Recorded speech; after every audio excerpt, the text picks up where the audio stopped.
નમસ્કાર. ચાલો આજે એક મજાનો સવાલ લઈએ. ક્યારે વિચાર્યું છે કે માછલી પાણીમાંથી બહાર આવે એટલે તરત શ્વાસ કેમ નથી લઈ શકતી? સવાલ આમ તો સાવ સીધો લાગે, પણ એનો જવાબ છે ને એ બહુ જ રસપ્રદ છે. તો ચાલો આજે આ જ રહસ્યને ઉકેલીએ. આજ તો મજાની વાત છે, ખરું ને? મતલબ હવામાં તો પાણી કરતાં કેટલોય વધારે ઓક્સિજન હોય છે. તો પછી એવું તો શું થાય છે કે માછલી જેવી પાણીની બહાર આવે એ તરત જ ગુંગળાવા લાગે છે? ચાલો આનું કારણ શોધીએ.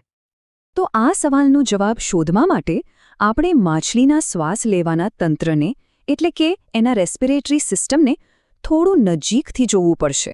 કારણ કે આખી રમત ઓક્સિજન કેટલો છે એની નથી, પણ શરીર એને કેવી રીતે લે છે એની છે. એટલે આખી વાત છે ને એ સાચા ટૂલ એટલે કે સાધનની છે. જેમ કે આપણી પાસે ફેફસા છે, જે હવામાંથી ઓક્સિજન ખીંચવા માટે એકદમ પરફેક્ટ ડિઝાઇન થયેલા છે. પણ માછલીઓ પાસે પાણીમાંથી શ્વાસ લેવા માટે કંઈક બિલકુલ અલગ જ સિસ્ટમ છે. અને અહીં એન્ટ્રી થાય છે આપણી આખી વાતના હીરોની, અને એ છે ઝાલર, જેને આપણે અંગ્રેજીમાં ગિલ્સ કહીએ છીએ. સાચું કહું તો પાણીની અંદરના જીવન માટે કુદરતે બનાવેલી આ એક અદ્ભુત રચના છે. એકદમ સાદી ભાષામાં સમજીએ તો આ ઝાલરનું કામ શું છે? એનું એક જ કામ છે, પાણીમાં જે ઓક્સિજન ઓગળેલો હોય ને એને પકડી લેવાનો. અને પોતાના આ કામમાં એ એટલી માહિર છે કે તમે કલ્પના પણ ન કરી શકો. તો સવાલ એ છે કે આ કામ થાય છે કેવી રીતે? જો પ્રોસેસ બહુ જ સ્માર્ટ છે. માછલી પહેલાં મોઢાથી પાણી અંદર લે, પછી એ પાણી એની ઝાલરો પરથી પસાર થાય, અને બસ ત્યાં જ આખો જાદુ થાય છે. ઝાલરોમાં લોહીની નાની નાની નળીઓનું એક મોટું નેટવર્ક હોય છે, જે સીધું જ પાણીમાંથી ઓક્સિજન ચૂસી લે છે.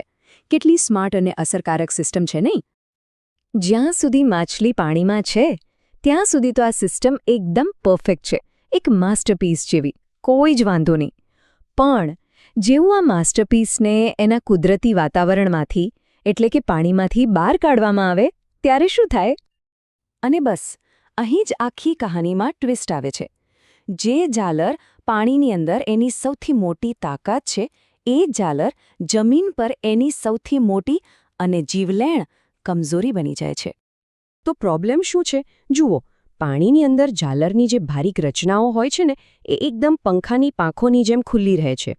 આનાથી ઓક્સિજન લેવા માટે બહુ મોટી જગ્યા મળે છે. પણ જેવી માછલી હવામાં આવે તરત જ એ બધી નાજુક પાંખડીઓ જેવી રચનાઓ એકબીજા સાથે ચીપકી જાય છે, એકદમ ભેગી થઈ જાય છે. એટલે માછલીને એકસાથે બે પ્રોબ્લેમ નડે છે. પહેલો તો એ કે પેલી ઝાલરો એકબીજા સાથે ચોંટી જાય છે, એટલે ઓક્સિજન લેવા માટેની જગ્યા જ નથી બચતી. સમજો કે એક મોટા સ્પોન્જને દબાવીને તમે એક નાનો નક્કર દડો બનાવી દો, તો એ પાણી કેવી રીતે શોષશે? બસ એવું જ થાય છે. અને બીજો, એનાથી પણ મોટો પ્રોબ્લેમ, એ સુકાઈ જાય છે. ઝાલરોને કામ કરવા માટે ભીનું રહેવું ખૂબ જ જરૂરી છે. હવામાં એ તરત જ સુકાઈ જાય છે, અને બસ આખી સિસ્ટમ ઠપ. આ વાતને હજી વધુ સારી રીતે સમજવી હોય ને તો ચાલો આપણે આ આખી પરિસ્થિતિને ઊંધી કરી નાખીએ. જરા વિચારો કે જ્યારે આપણે પાણીની અંદર જઈએ અને શ્વાસ લેવાની કોશિશ કરીએ ત્યારે આપણી સાથે શું થાય છે? આ એક જ વાક્યમાં આખી વાતનો જવાબ છે. જુઓ, જે રીતે આપણા ફેફસા પાણીમાંથી ઓક્સિજન લેવા માટે બન્યા જ નથી, અને એટલે જ આપણે પાણીમાં ડૂબી જઈએ છીએ, બસ બિલકુલ એ જ રીતે માછલીની ઝાલરો હવામાંથી ઓક્સિજન લેવા માટે નથી બની. એટલે એક રીતે જોવા જઈએ તો માછલી હવામાં ડૂબી જાય છે. આના પરથી સાફ સમજાય છે કે દરેક અંગ પોતાના ચોક્કસ વાતાવરણ માટે જ બનેલું હોય છે. તો આખી વાતનો સાર શું નીકળ્યો? પ્રોબ્લેમ ઓક્સિજનની કમીનો નથી, પ્રોબ્લેમ છે ખોટા સાધનનો. માછલી પાસે હવા માટે ખોટું ટૂલ છે, અને આપણી પાસે પાણી માટે. અને આ વાત આપણને એક બહુ મોટા સવાલ પાસે લાવીને મૂકી દે છે. કોઈ એક કામમાં માસ્ટરી હોવી એટલે કે સ્પેશિયલાઇઝેશન એ એક બહુ મોટી તાકાત છે, જેમ કે માછલીની ઝાલરો. પણ શું એ જ માસ્ટરી જ્યારે સંજોગો બદલાય ત્યારે એક જીવલેર મર્યાદા પણ બની શકે છે? આ સવાલ પર વિચારવા જેવું છે ખરું. આજ માટે બસ આટલું જ.